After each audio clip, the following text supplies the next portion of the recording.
dead babies. Free speech or hate speech? One local university's debate spills out on the internet. Will the school now step in? Slip sliding away. What distracted this unfortunate climber, causing his fall?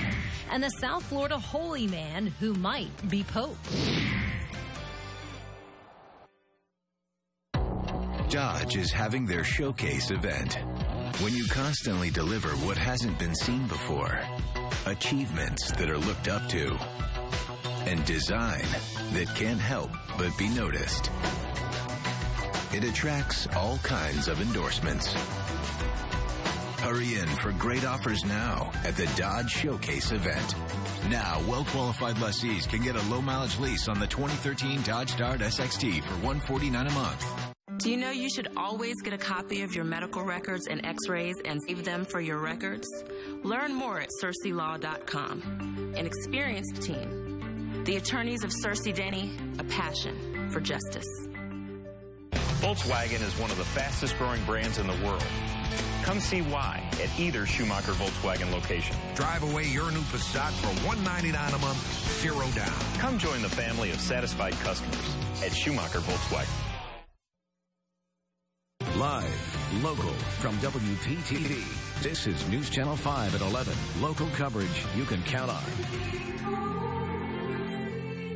We're just hours away until the start of the long-anticipated papal conclave. There is a great deal of anticipation and speculation at the Vatican tonight as the Roman Catholic cardinals get ready to elect a new pope. White smoke will signal when it's all over. It will begin tomorrow when the cardinals enter the Sistine Chapel. Tonight, cardinals held their final closed-door debate over whether the church needs more of a manager to clean up the Vatican's bureaucratic mess or a pastor to inspire the 1.2 billion faithful in a time of crisis. Not all the cardinals had a chance to speak, suggesting there is still unfinished business going into this first round of voting. The 115 cardinals will vote to select the new pope. After these votes are taken, the ballots are then burned in a stove. Black smoke means there's still no decision if you see it piping out. White smoke signals that a new pope has been chosen. It takes 2/3 of the vote for victory. It's not known how long the voting is going to last. There is no clear front runner tonight either. However, speculation has begun to focus on cardinals from all corners of the world. Also, Boston's Sean O'Malley is making quite an impression in the Vatican, as he did here in South Florida, as the leader of the Archdiocese of the Palm Beaches. News Channel 5's Dan Corcoran is here now with more on local support for O'Malley. Dan? Well, Shannon, O'Malley moved into his current position as Archbishop in Boston on the heels of the Catholic Church sex abuse scandal. It is with that sense of healing that many here are considering him as a contender to be the next pope. In Vatican City, on the verge of their conclave, Catholic cardinals offer their views of what they want in the next pope. Among the potential pontiffs are some Americans, including Archbishop of Boston, Cardinal Sean Patrick O'Malley. In the early 2000s, O'Malley was Bishop of Palm Beach, leaving impressions here in South Florida. I remember him cutting up and just, telling jokes, and it's kind of like, really? I didn't expect that. Dave Scheel crossed paths with O'Malley as the two reached out together to inmates. Scheel says he knows a thing or two about O'Malley, who he simply calls Patrick. Scheel is also a man of the cloth. To the 300 or so people in his congregation, Scheel is known as the barefoot preacher. He gives his sermons at a Treasure Coast restaurant, not from a pulpit, a far cry from the pomp and circumstance at the Vatican right now. Scheel says O'Malley crossed denominational lines, an asset, he says, in the next pope. I think outreach is administering love and inviting somebody into the family of God, and I think Patrick is perfect for that. The Catholic Church is at a crossroads. Will the new leader aim to clean up the Vatican's bureaucratic mess? I think if we just push them under the carpet and pretend they don't exist, that's the biggest problem. Advice from a pastor whose church can be packed up in a trailer for the next pope, whomever it may be. Not allowing themselves to get too heady and to stay genuine is the key for any strong leader. Now, right now, as we said, no clear front runner and no sense that a single man has what it takes to fix all of the church's problems. Cardinals enter the Sistine Chapel tomorrow with no indication how long their voting will last. I'm Dan Corcoran, WPTV News Channel 5.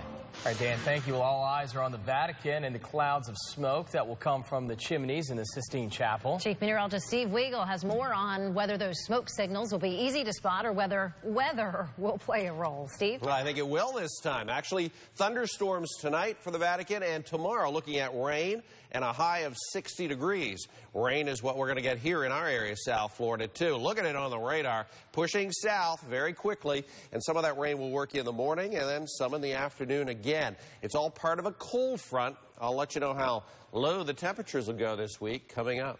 All right, Steve, thank you. Well, right now, he is sitting in a Martin County jail cell accused of murdering a St. Lucie County Sheriff's deputy.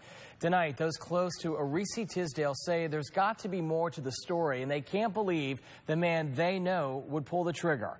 News Channel 5's Jeff Skrypek joins us live in Jupiter with their story tonight. Jeff? Well, Jay, before Tisdale moved to Fort Pierce and was charged with murder, he lived just down the street from here in this Jupiter neighborhood.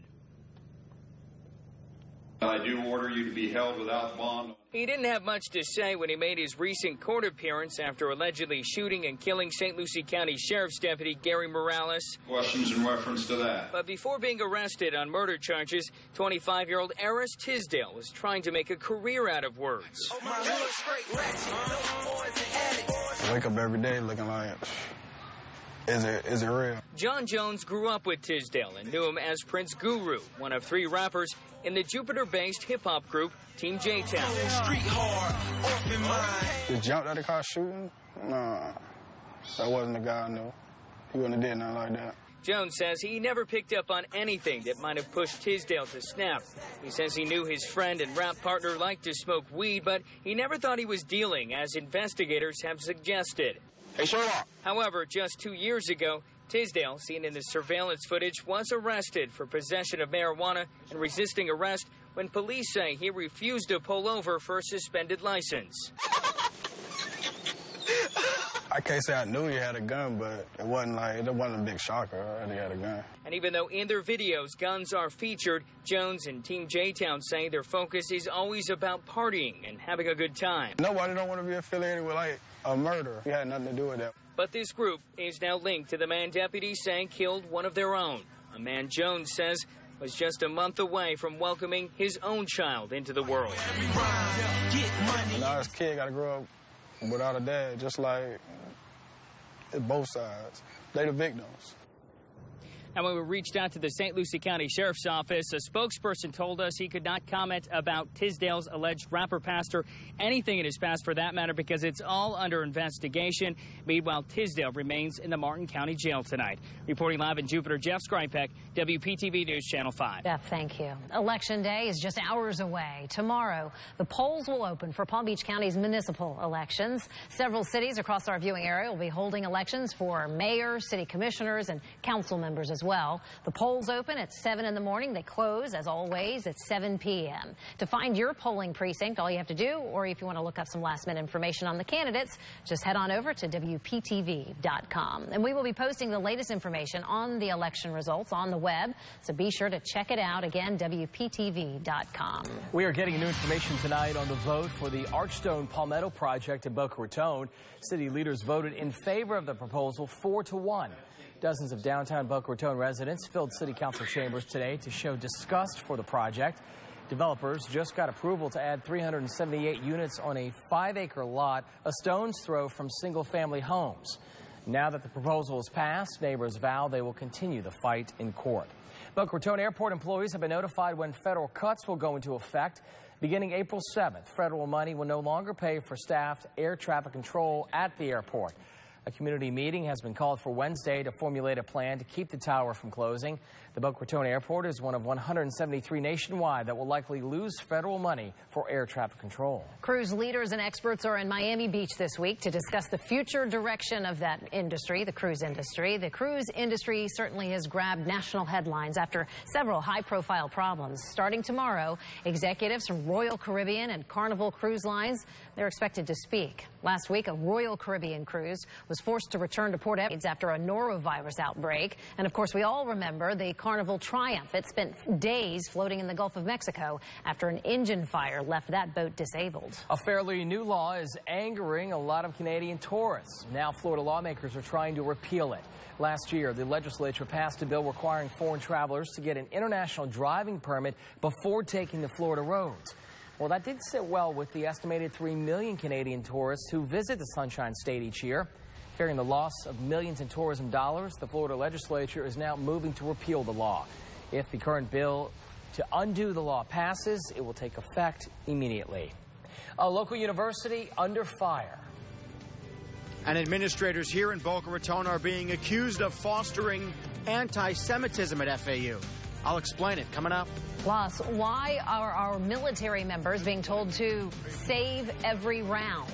And an icy mountain climb turns into a terrifying fall. We'll show you how it ends. WPTV News Channel 5 is back in 60 seconds. We are local coverage you can count on.